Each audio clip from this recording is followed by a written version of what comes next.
Hi, it's Trey Griggs with Obsidian Wisdom. Today we'll be answering the question, when should you start financial planning? When it comes to financial planning, you should start as soon as you can.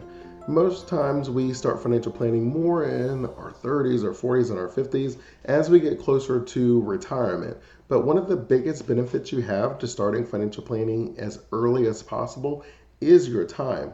And what I mean by that is if someone has 30 years before they plan on retiring, the amount of money they have to put in each month is much smaller because of this thing we call compounding interest. Compounding interest is a very fancy way of just saying that the money that I put in early is working for me to make me more money. And as long as my money keeps working for me, that's the less amount of work I have to do.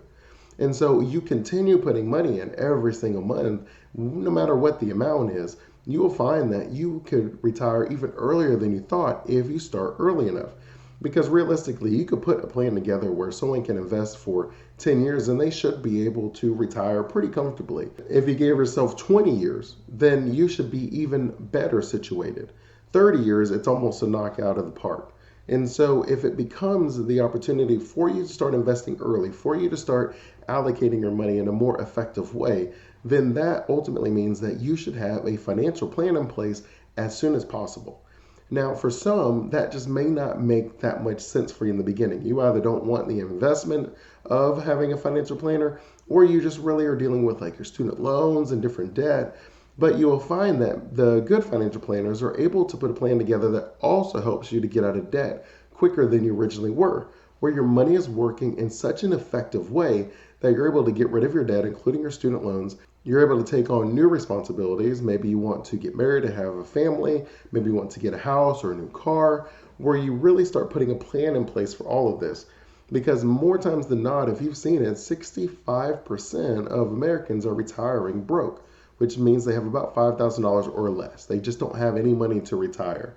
And 75% of Americans live paycheck to paycheck, which means the amount of money that they make every single check that they are one layoff from being in a financial catastrophe.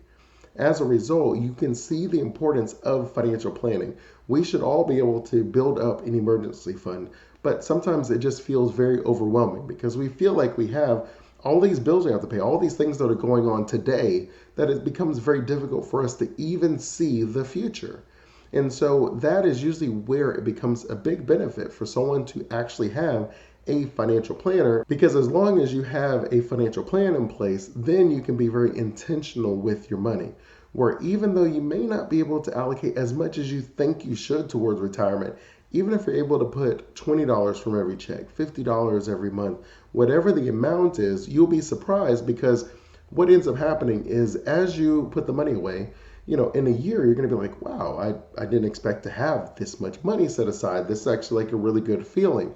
And that feeling is going to drive you to put even more money away because now you have the belief that it is possible. You went from saying it's not even possible to allocate any money towards my financial plans, to my dreams, to the goals that I have, to being able to say every little bit goes towards something because it takes $1 to get to 100. It takes 1 penny to get to $1. It takes a bunch of dollars to get to 1,000 and so on and so forth. But it all starts with 1 cent.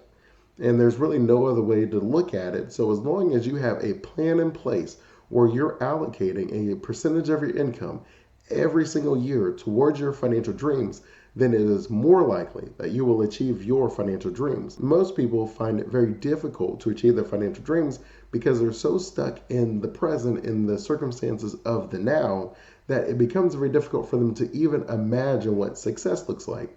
And if you have a financial plan in place, that is your success blueprint. It already lays out everything that you're going to do over the next however long your plan is set for, and it shows you what the result is going to be. When I put financial plans together, I use this program called Right Capital, and it gives you the percentage of probability of success using the Monte Carlo simulation, which is a very fancy way of saying it runs like 1,000 different scenarios, and then it tells you how many of those scenarios that particular financial plan worked for. Now, we then would say, okay, well, how long do I think I'm going to live? Generally, I'd just say we're going to live to 100.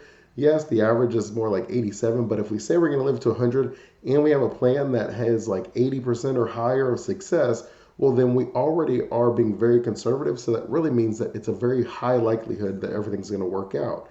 Now, you can do this, of course, for yourself. There's lots of different retirement calculators and investment calculators where you can see the returns on your investments and you can see what the performance of different stocks are to where you're able to put the plan in place. Because as long as you know what you're going to do with your money, then it's more likely that you're going to do it. Right? If you've ever seen them talk about people working out, they say pack your bag the night before, put your shoes and your clothes out the night before, so that way when the alarm goes off, you wake up, it's more likely that you'll go to the gym. Take someone with you. There's lots of different things that they say to do to help you. All of those strategies for eating and working out and exercising are also true for financial planning. If you lay everything out ahead of time, if you set up the accounts where money automatically doesn't even come to your bank account, it goes to your investment account, the same amount from every check, to where eventually you just get used to it. You don't even think about the money going to that account. That's why so many Americans enjoy their health savings account, because the money goes inside of it and they don't even really think about it. Well, imagine automating all of your finances because you have a financial plan in place. So that is why it's very important that each of us puts a financial plan in place as early as we possibly can. Now, that may be you sitting with your parents early on because they want to discuss it with you. It may be you talking to someone at your bank.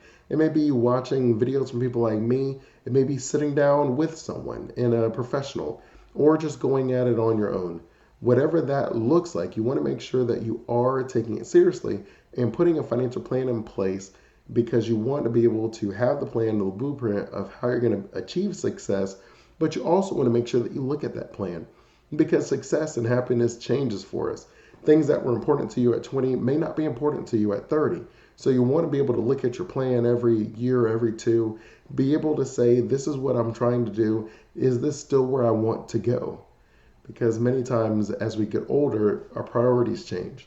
Where we have a family, we grow things, where there's certain cities we don't want to live in anymore because it's not as good of a city for a family as it is for my professional career.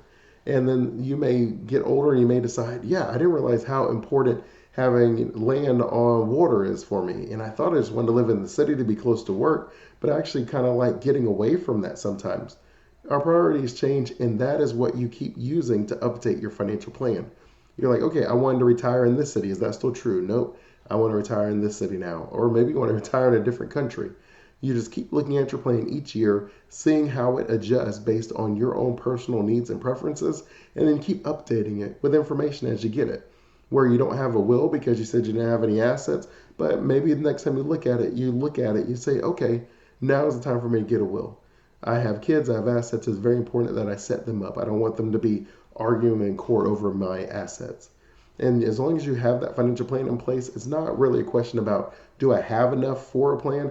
It's a question of can I sit down and make a plan and am I willing to adjust the plan as things change?